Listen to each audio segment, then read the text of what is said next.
Black history, beyond the who, what, when, and where.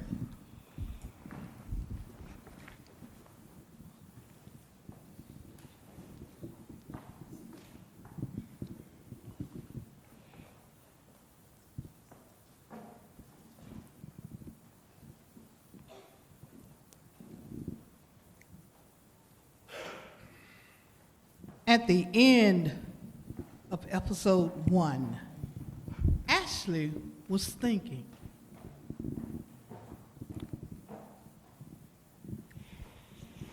Both hurts. I just don't understand. Maybe if I could just talk.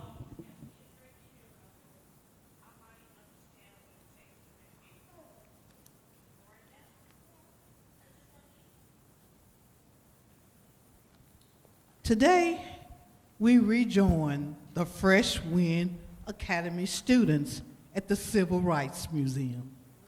They have just entered an expedition hall where there are statues of famous historic or African Americans.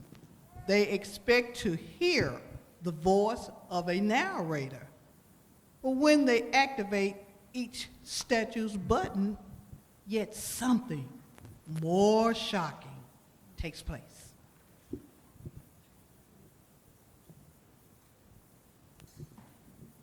He told us to press the button. We will hear what he has to say about all the statues. Coretta Johnson. Let me see what he has to say about her.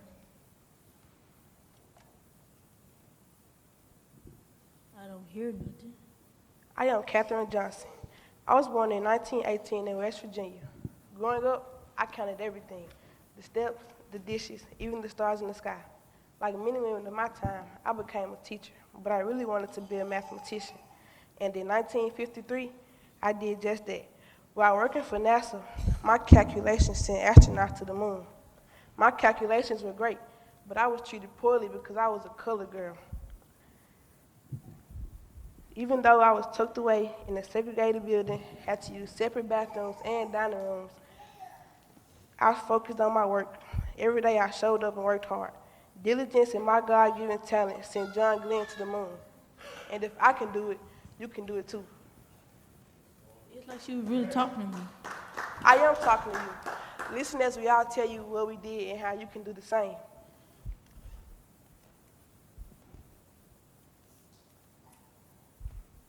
They just taught me something. Jackie Robinson. Let's see what this person say.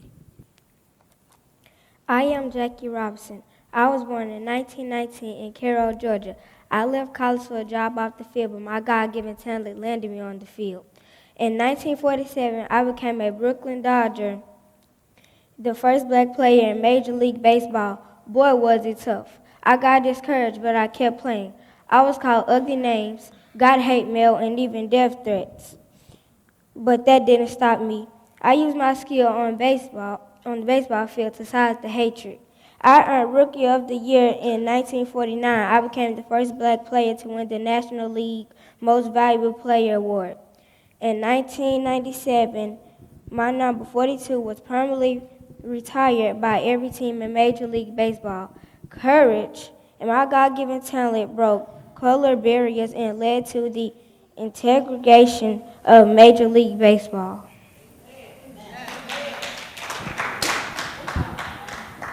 Rosa Parks. Let's see what this person has to say. I am Rosa Parks. I was born in 1913 in Tuskegee, Alabama. I left high school early to take care of my mother and grandmother who became ill. Eventually, I earned my high school diploma and became a seamstress. On December 1st, after a long day of work, I got on Cleveland Avenue bus to go home. I sat in the first row for colored passengers. Eventually, the bus filled up with people, and the bus driver insisted that I give up my seat to a white passenger. I refused and got arrested. I stayed in my seat not because I was physically tired, but because I was plain old tired of giving in. Most people thought my arrest started the Montgomery bus boycott. Nothing can be farther from the truth. A bold young girl, quite your age to be exact, started it all months earlier. She's coming up soon. You will see her.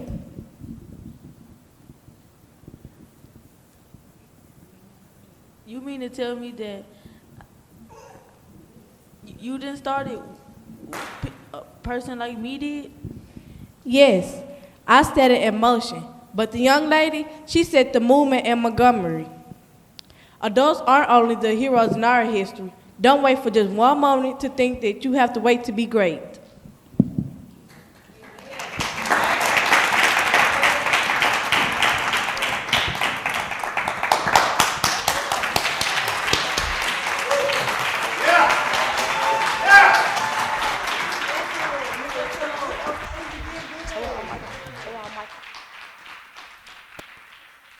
Out of Dylan's courage, boldness came triumph, achievement, and justice.